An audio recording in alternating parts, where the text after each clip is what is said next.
Son 3 décadas de destierro y desunión, 30 años de duro exilio, extranjero domicilio, qué pena de son que canta.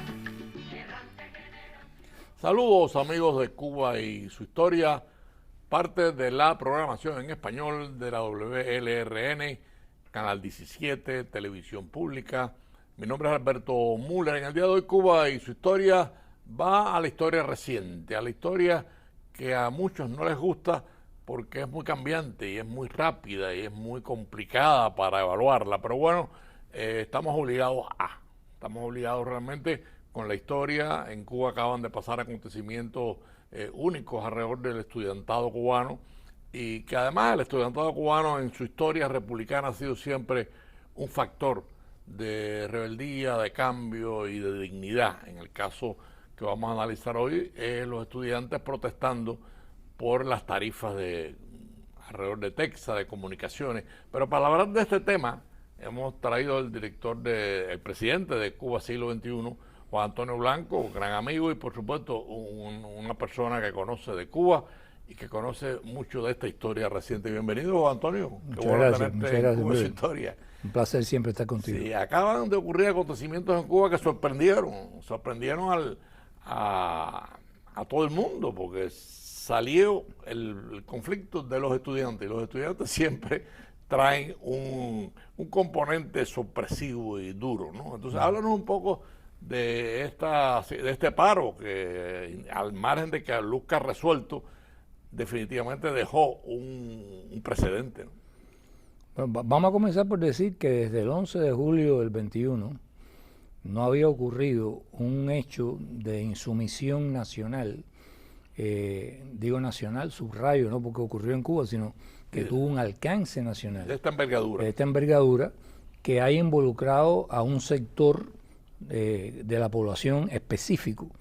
O sea, cuando hablamos del 11 de julio, hablamos de una explosión social que tuvo lugar en varias localidades del país, engendrado por una serie de demandas que coinciden, porque en todas partes se necesitaba hacer esas protestas, esas demandas, pero no había, digamos, nada orgánico, nada que los uniera directamente unos grupos a los otros y que tuviera este alcance nacional en un sector específico.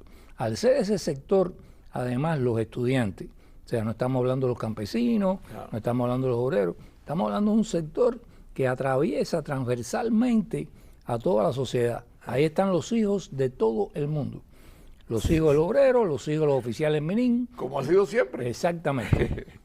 Por otra parte, es un sector, tú lo conoces mejor que nadie porque tú fuiste parte de toda esa lucha, sí. Lleno digamos, de emotividad, de un ideal siempre sí, de mucha dignidad. De mucha dignidad, sí. de mucha capacidad de correr riesgos, sí. Que la gente ya de más edad comienza a calcular cómo evitarlos y demás. Y eso siempre fue algo, por ejemplo, que Fidel Castro, que salió de ese sector. Que además lo odiaba. Exacto. Porque nunca fue elegido en la Universidad de La Habana para nada. Efectivamente. Pero como Fidel Castro salió de ese sector, lo conocía perfectamente bien. Sí. Y yo te decía antes de empezar el programa, yo recuerdo en mi época de estudiante en la universidad, que yo estaba estudiando por la noche en los cursos nocturnos, y cuando yo salía, ahí estaba Fidel Castro en la Plaza Cadena, hablando con un grupo de estudiantes y qué sé yo, porque para él era importantísimo mantener el control de los universitarios. Eso comenzó con las elecciones aquellas de Cubela y Boitel. Sí, lo primero que hace Fidel es enterrar la autonomía universitaria. Efectivamente. Y intentar con Raúl y en la época de las elecciones de Boitel y Cubela, bueno, controlar la universidad y que se acabara la autonomía. Ahí no lo lograron, porque ahí hubo una pequeña rebeldía, inclusive los estudiantes fueron a votar y ellos no querían las elecciones en la universidad. Me refiero a Fidel y Raúl Castro, porque era un precedente. Y trataron de buscar una combinación de candidatura única, y la misma asamblea, yo estaba presente en esa asamblea, la asamblea, que eran miles de estudiantes, empezó a gritar elecciones, y se acabó la tesis de candidatura única y se fue a las elecciones que ganó Cubela, ¿no? Pero bueno, eso... Pues entonces, es el sector que por primera vez, como sector, no que no haya habido estudiantes universitarios afiliados a diferentes movimientos de activistas, etcétera, pero como sector es la primera vez que le planta cara al régimen cubano. Esto empieza, como muchas cosas, como empezó la huelga de agosto del año 33, por una demanda económica. O sea, la huelga de agosto era las tarifas de los buses. Sí. En este caso es las tarifas de las comunicaciones. De Texas. Texas, que es un monopolio además. Sí. ¿no? Y un monopolio de los militares, Sí. además. Lo cual es muy irónico porque, si tú recordarás, en el año 60 Fidel Castro nacionaliza la Telephone and Telegraph Company, que era propiedad del ITT, porque era un monopolio de las comunicaciones en Cuba. Y hemos terminado con un monopolio. Peor. Exacto, y que ahora veremos quién está de propietario real de ese monopolio. Ese monopolio. Entonces, bueno, esto comienza de esa manera. Le imponen arbitrariamente y sorpresivamente unas tarifas impagables que superan en algunos casos el salario medio de una pensión, ni hablar de jubilado, y el salario medio Nadie ganaba mensualmente dinero para pagar esas tarifas. Efectivamente. Entonces, obviamente, esto es parte del fenómeno cubano, en el que hay un mercado, ellos hacen publicidad para ese mercado, ellos cobran según el poder adquisitivo de ese mercado, pero resulta que es un mercado fraccionado. El cliente está en Cuba y lo que pagan somos nosotros los que estamos aquí. Los exiliados. Exacto. Entonces, ellos no ponen precios en Cuba para nada, ni para la sopa en lata, ni para las comunicaciones, pensando en lo que gana la gente en Cuba, sino que pensando en lo que ganamos nosotros aquí, claro, y ver cómo nos exprimen. Pensando que es una entrada garantizada porque viene del exilio. Y sí, y porque los familiares son los rehenes, claro, que ellos van a exprimir para que le lloren a sus familiares acá, de que mira, la abuelita no tiene que comer, por favor, mándale algo para comprar acá. Y ahora con las comunicaciones. Bien, meten el tarifazo. ¿Y qué es lo que sucede? Que empiezan la gente a protestar por aquí, protestar por allá, se empiezan a coordinar. Y empieza por los estudiantes. Todos estos estudiantes. Empiezan a coordinar la facultad. A mí me da mucha risa porque siempre, en mi época, y me imagino que en la tuya, los más sospechosos de subversión éramos los que estábamos en ciencias sociales, en letras, y siempre las protestas empezaban por matemáticas, física, parecía que le prestaban menos atención, y de pronto salía un disidente por allá diciendo que había inconformidad con algo. Entonces empieza a surgir todo esto y ellos no saben cómo reaccionar. La primera reacción es, sí, es lamentable, pero es lo que va a suceder. Incluso ese es el mensaje esencial que da Díaz-Canel. Y entonces la gente que va a las asambleas donde ellos pretendían controlarlo, sumirlo, etcétera, comienzan a decir, bueno, pero ustedes dicen que ustedes han tenido que subir los precios porque la empresa está en bancarrota, no tienen dinero. Explíquenme cuánto dinero ustedes han recibido, porque por los cálculos que nosotros hacemos, y esos muchachos son matemáticos, claro, dice, aquí, por las cifras que ustedes han publicado, hay esto y esto, es imposible que ustedes estén en bancarrota. ¿A dónde fue a parar ese dinero?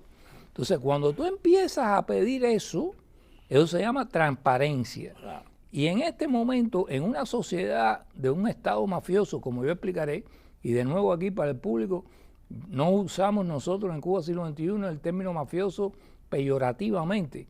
Es un concepto de la ciencia social del siglo XXI. O sea, hay un nuevo tipo de Estado donde una oligarquía cleptocrática se apodera de la riqueza del país, y eso es lo que está sucediendo en Cuba. Lo han privatizado sin decirlo, y eso es lo que la gente empieza a descubrir. Claro. Dice, momento, ¿dónde fueron a parar este dinero? Si ustedes han ganado tantos y tantos millones, no me digan a mí que ganaron tanto, ganaron más cuánto. Pues aquí están las Los estudiantes lo sabían todo. Exacto. Y entonces, acto seguido dice, nosotros queremos tener acceso a las cuentas. Ustedes quieren ayuda de nosotros le damos la ayuda, pero queremos ver las cuentas. O sea, entonces, eso es, y aquí viene la parte, Texas está controlado como un conjunto de empresas que después pondremos ahí en la pantalla. Sí, hay un gráfico que tenemos. Que es un gráfico, hay dos gráficos, uno que es el más general y después uno que está en verde, después de eso. Texas está controlado por Gaesa. Ese es el edificio de Texas. Ese es el edificio de Texas. Es grande, ¿eh? Sí, sí. ¿No? Mira, Gaesa controla un entramado de corporaciones que a su vez controlan, no se sabe cada una cuántas empresas. Nosotros en ese informe tenemos una lista al final en el anexo De las empresas. de las corporaciones y las empresas que controlan. Ponme la siguiente para que se vea una sola de esas empresas. La verde.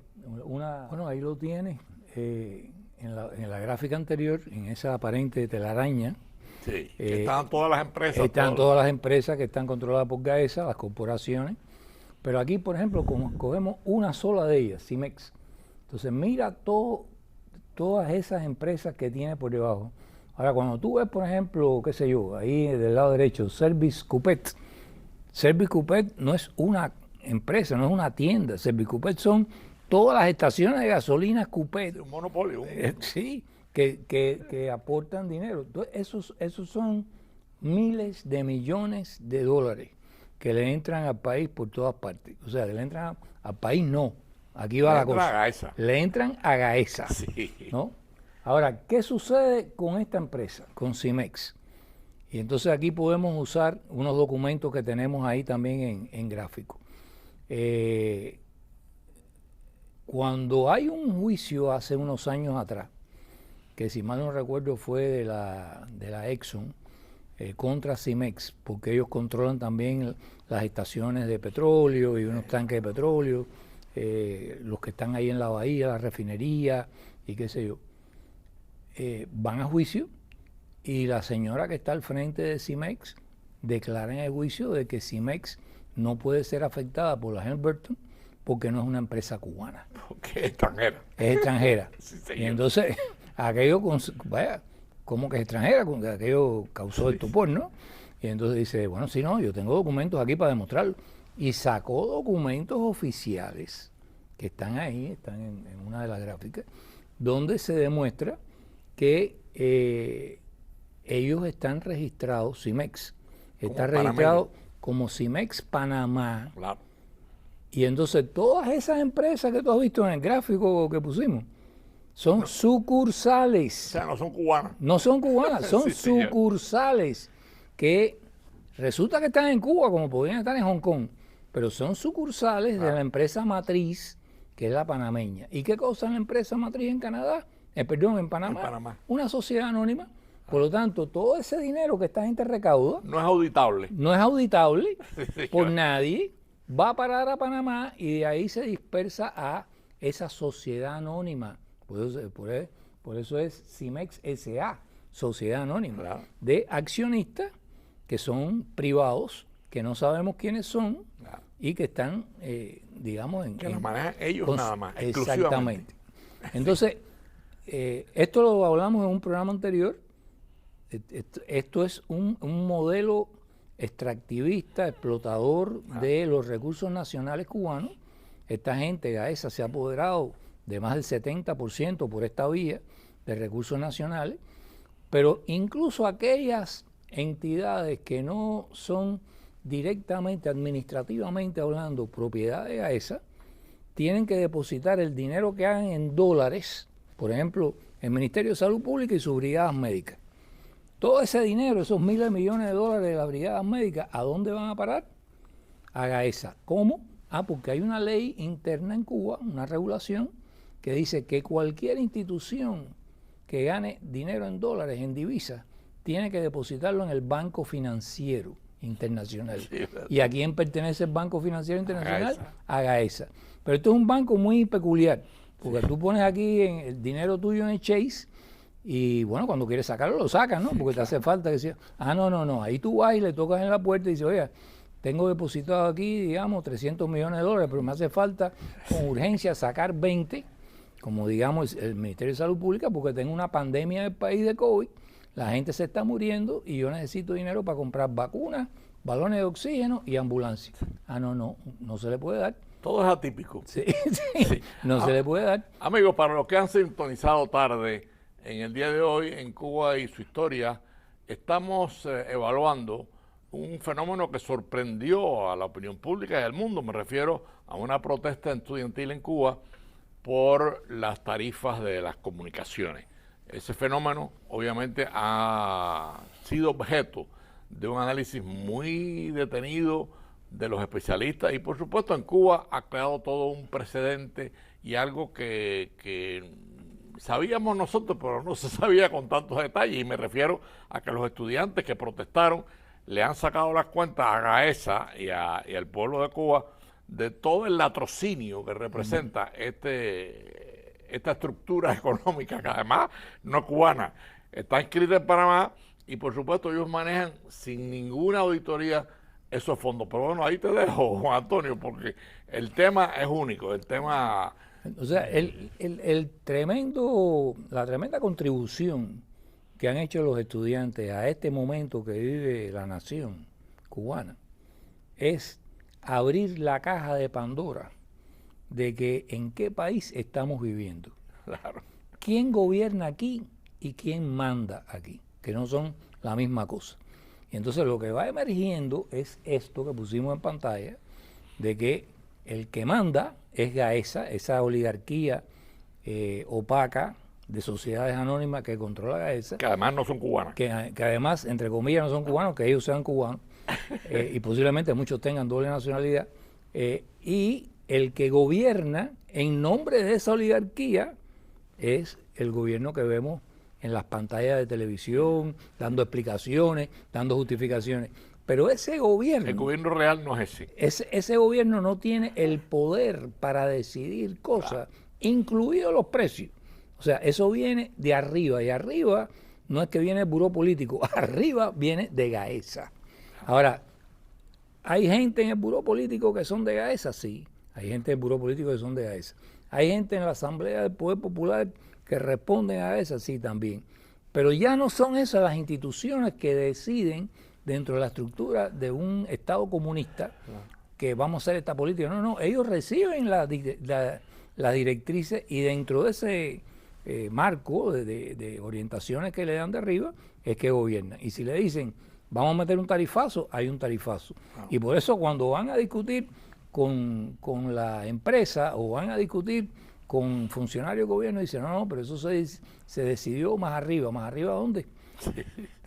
Es una instancia oculta del gobierno. Exacto. O sea, a mí me recuerda, tú seguramente también lo recordarás, cuando el juicio contra Ochoa y los militares aquellos del grupo de Tony, la Guardia y demás, aquel operativo de inteligencia que tenía Tony, creo que se llamaba Ruiz de apellido, que lo están, Escalona, el fiscal, lo está acusando, y él dice, yo tengo entendido que esto se sabía al más alto nivel. Bueno, el más alto nivel es el que está ahora haciendo todas estas travesuras, y el pueblo cubano la está pagando. Pero eso era como, para mucha gente, todavía hoy, para mucha gente es, no, porque este gobierno está decidiendo arbitrariamente. No, el gobierno no decide arbitrariamente, el gobierno es un pelele en manos de... Es un gobierno pantalla, que es el de Díaz-Canel.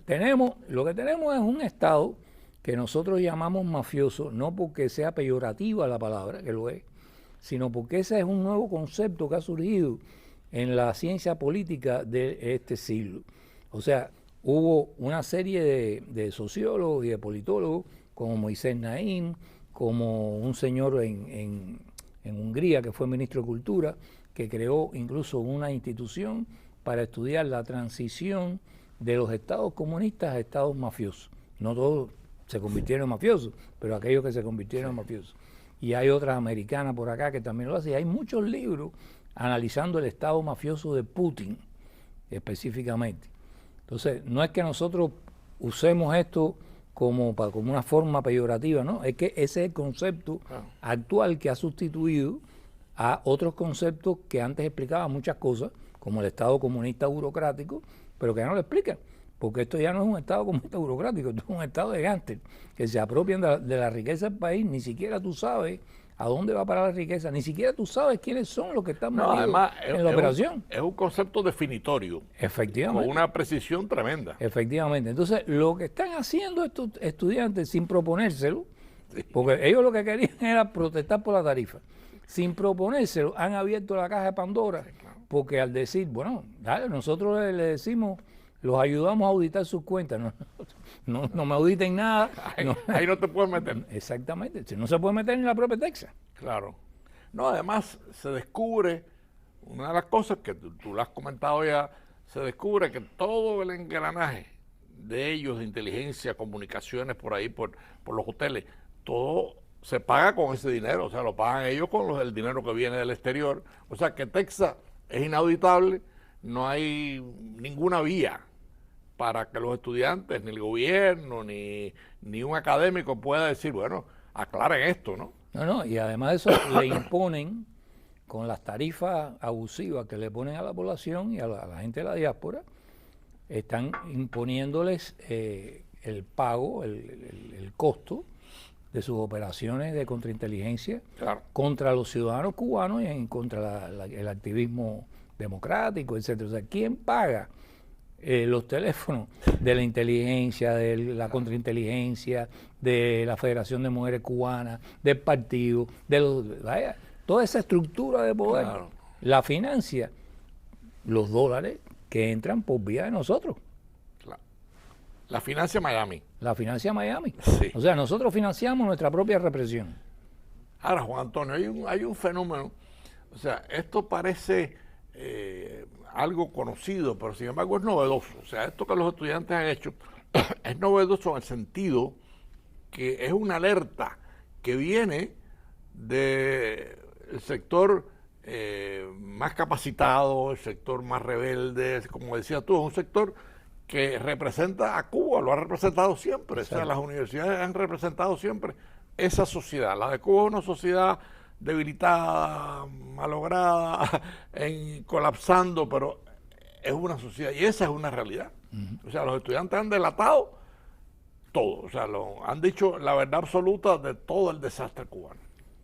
Ellos ahora están, o sea, ellos quiero decir, esa élite de poder, ese gobierno también al que los ayuda, están en una operación de control de daño para ver cómo desmovilizan al estudiantado. Claro. Y cómo dicen... No, minimizan el daño también. Minimizan el daño y cómo hacen que todo el mundo entre por un aro que sea el que ellos establezcan.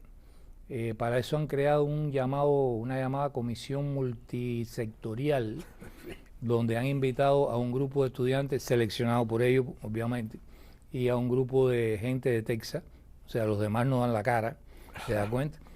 Para que los estudiantes ayuden a los de Texas a ver cómo mejoran su empresa. O sea, cómo ustedes me pueden explotar mejor. O sea, no, mire, esto podemos hacerlo así, podemos ajustar la otra tarifa.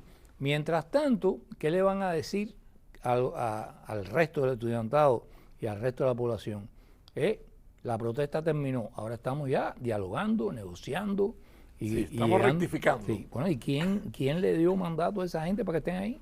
¿Y quiénes son esa gente para determinar, al margen de los que estaban protestando, que van a llegar a un acuerdo? Pero ya hay un daño de la imagen. Sí. La imagen del gobierno está muy dañada y muy debilitada, pero este es un daño adicional. No, este es un daño terrible porque es un daño que va a la esencia misma de la imagen de la cual ellos viven. O sea, yo te diría que Cuba ha pasado por tres percepciones, nosotros le decimos paradigmas en ciencias sociales, tres estructuras, digamos, teóricas para entender lo que pasa en Cuba. La primera era que aquello era una revolución radical latinoamericana, popular, antiimperialista, etc. Esa fue la que le ayudaron a construir la gente de la izquierda internacional como Jean-Paul Sartre, Wright Mills aquí y otros intelectuales internacionales. Después entraron en la fase de la colonización soviética en que burocratizaron al estilo soviético el Estado, y eso es lo que podríamos llamar un paradigma de Estado comunista burocrático. ¿Quién mandaba? Bueno, sobre todo en caso cubano, que es muy peculiar, mandaba Fidel Castro y después estaban el resto de los mortales. Pero se apoyaba en una estructura institucional de Fuerzas Armadas, partidos. Sí, pero era unipersonal, la decisión era unipersonal. Porque era el caso muy peculiar de Cuba, ¿no? De Cuba, claro. No se daba en todas partes. Pero después de eso, después que cae la Unión Soviética, entra en crisis todo ese modelo, es que se pasó a esta otra forma de organizar la sociedad, en la cual tú dejas montado el escenario de que es una revolución socialista del pueblo, qué sé yo, ahí está el partido, ahí están las banderitas de la gente que quiera desfilar un día, pero detrás de eso lo que hay es un Estado mafioso que se está robando todos los recursos del país. No, tan es mafioso, Juan Antonio, que la propia empresa que ellos usan para canalizar esa situación no es cubana. Exacto. Fíjate si es mafioso. Exacto, o sea, ellos nacionalizaron, por ejemplo, la Telephone and Telegraph y ahora ¿cómo es? La han hecho panameña. La han privatizado Sí. en favor de un grupo que se dice panameño que está radicado en esa ciudad. ¿Qué es Gaesa? Que es Gaesa, Que son cubanos. que son cubanos. Sí, señor. ¿Te das cuenta? Y de eso no se enteró nadie hasta ahora. Que revienta todo esto y entonces ahora estos eran temas que estudiábamos nosotros en Cuba Siglo XXI, alguna gente, pero ahora es que todo esto está saliendo a flote. Sí. Y el mérito de ese fenómeno lo tienen los estudiantes. Sí. Y yo creo que es un momento, nos quedan unos minutos de programa, Juan Antonio, yo creo que es un momento definitorio porque en cierto sentido pone en evidencia algo que tú has mencionado en el programa con mucha fuerza, y es lo mafioso. O sea, pone en evidencia que toda la estructura que ellos han creado no es una estructura justa, limpia, ni transparente. Y entonces, bueno, te dejo, nos quedan 2 minutos de programa para que hagas un resumen y despedirnos. Creo que ha sido un programa muy interesante, pero bueno. Yo creo que hay que darle